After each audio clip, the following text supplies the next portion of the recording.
my channel. I had popped these on my social media the other day that I had done for a client, and everybody seemed to love them, so I decided to do a variation of them on myself so you could see how I did it. And also, I haven't done a video of me doing real nails for a while, so I thought this would be a good opportunity to sit down and do my own nails underneath the camera. My nails have been on for about 2 weeks, maybe coming up for 3, and as you can see, they're starting to look a little bit battered now. Obviously, working with acetone and files all day long, my nails tend to get a little bit battered quickly than other people's. So the first thing I do when I am doing my own nails or a client's nail is I address the length first, because I don't see the point in taking time to file off product if you're then going to take away the length of that anyway. So I address the length first and then come in to buff off the excess product. So I'm buffing off the excess product, and the reason I'm buffing it off and not soaking it off is because I wear builder gel on my nails just to give myself that extra strength when I'm working with other clients and chemicals and products all day. It just means my nails stand up a little bit more. I simply don't have the time to have super long nails anymore, so that's why I keep them short and I wear the builder gel. So I'm just coming in and buffing off, filing off all of the previous design, and at the same time I am debulking the product as well, so that up and down motion towards the free edge of the nail, just to make sure I debulk any of the excess product so we don't end up with really thick nails, and doing that throughout the nails. Then coming in and dusting off, and then I'll come in with my metal cuticle pusher, push back all of my cuticles, nip off any cuticle. To be fair, my cuticles are pretty good, so these don't take much work. They look really dry at the moment because they've had alcohol and stuff touching them, so obviously the skin surrounding that area is dehydrated, but once I have finished they'll be absolutely fine.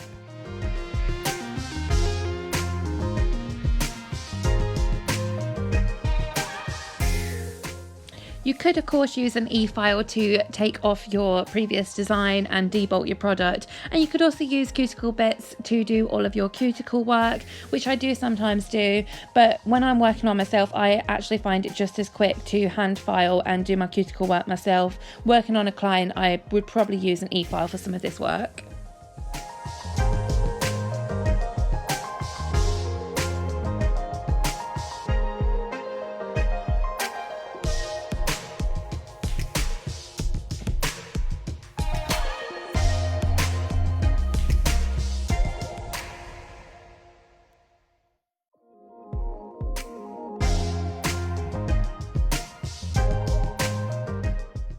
So I've dusted off and I'm coming back in now with just some alcohol on a cotton pad to make sure that the nail plate is completely clean and sanitized and that any excess dust is removed, and as you can see they are ready now for application of new product. I wanted to point out on my pinky finger there, you can see that that has separated from the nail bed. It's been like that for many years. I injured that finger many years ago, and it's been like that for a long time. But it is just to note that if you do injure one of your nails and it separates from the nail bed, that's it. So it's really important to make sure that you are looking after your nails properly and going to a decent professional tech, because that can happen if your nails get damaged during a treatment as well. Just apologise for any noise in the background during my voiceover today. There is a lot of workmen and stuff coming in and out of my building at the moment, so my dogs are a little bit yappy, so apologies for that. So you don't actually have to prime if you're doing gel polish. You know, an alcohol sanitizer is usually enough to dehydrate the nail, but because I am a nail tech and working with acetone a lot of the time and these are soak-off products, I do like to put down a gel primer just to give it that extra adhesion to the nail. So I'm actually using Rubber Base 05 today because I'm doing a funky French design. I really love this for the background of any French. I'm not sure if Premier Gel still do this. I'll need to check it out. I haven't seen it on their website for a while, but it's a really beautiful colour and I'm running out of it, so I hope they still have it. I'm going to do 2 coats to make sure that's nice and opaque, and once I've done that I'm coming in now with clear builder gel.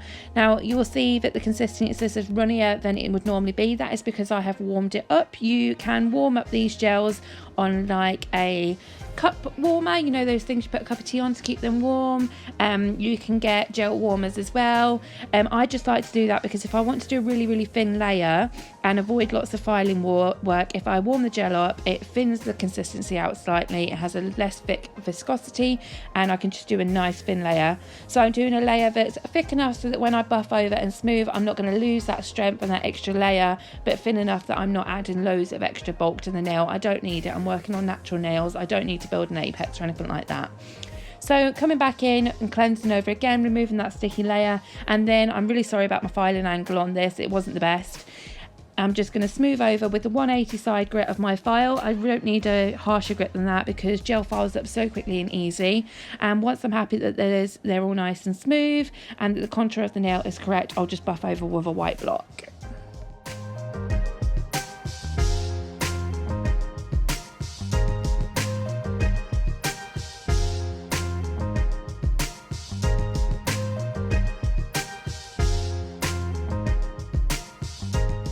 So these are the colours that I'm using today from Premier Gel.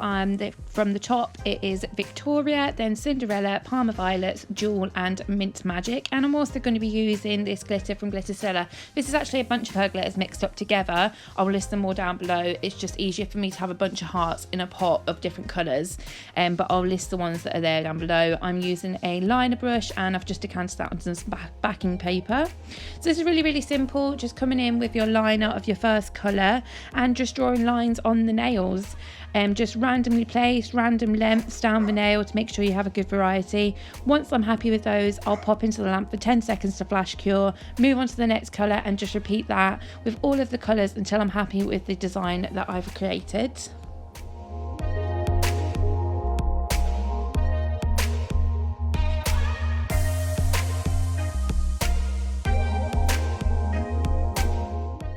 Somebody had asked me the other day what I mean by flash cure, so I'll just tell you again. So a flash cure is literally popping your nails into the lamp for about 5 to 10 seconds to flash cure that gel so that it's not wet anymore, it's not running around, so you can come in and do the rest of your design, but it will need a full cure once you have completed the full design to make sure that all of those gels are fully cured onto the nail.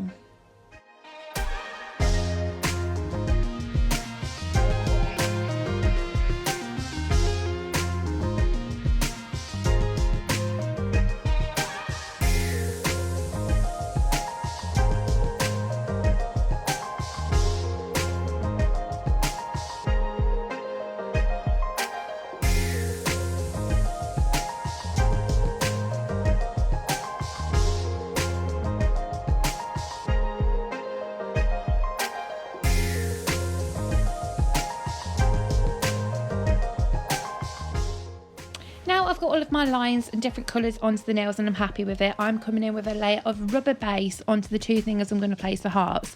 On the original design I did hand paint the hearts. So I put down a layer of top coat, smoothed over and then hand painted the hearts on top of it. But today I just thought I would use some of these glitters just to give it a bit of extra shine when my hand moves during the light. So I popped down that rubber base and I'm just going to push the glitters into it until I'm happy, and then I'll pop that into the lamp to cure. On the original design also did some dots as well, so it was really abstract, but I decided not to do that today. I just decided to do the glitter hearts on top of this sort of funky French lined design. So once I am happy, I'll pop that into the lamp to cure, come in with another layer of the rubber base over the top to fully encapsulate those glitters, fully cure that, and then I'll come in and smooth over with a file and a buffing block before I top coat the final design.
So there we go guys, that's the finished design, both hands done, and as you can see it's really, really cute and really effective, and it's pretty simple to do, and it actually doesn't take that long either because you're just doing those lines 10 seconds into the lamp, do the lines on the other hand and swap over. So when you're working on a client, this doesn't take too long. I hope you enjoyed this video and found it helpful. As always, I will list all of the products that I use down below in the comment sections. If you do have any questions, then please drop me a message on social media, links down below, or leave me a comment again.